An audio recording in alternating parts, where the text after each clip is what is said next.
From the map, select the Create New Geofence tab on the left side of the screen. Now, name your geofence and choose the group you'd like to add it to.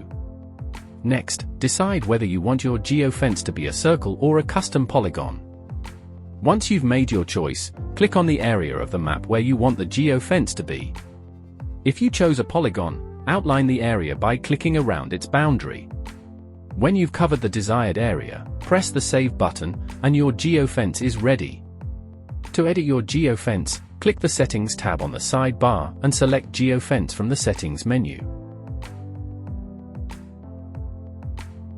Here you will be able to view all of your geofences as well as edit and delete them.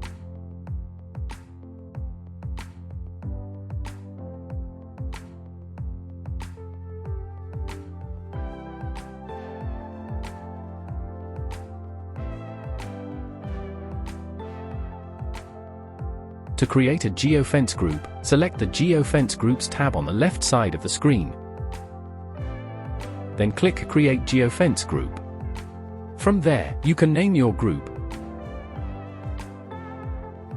Choose whether it will be public or private, and select a custom color and icon for the geofences within it.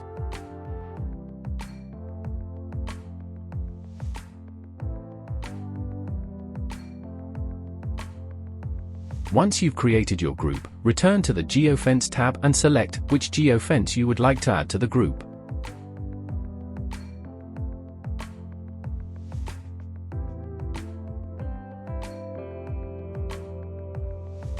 Once your group is created, return to the map view to toggle it on and off.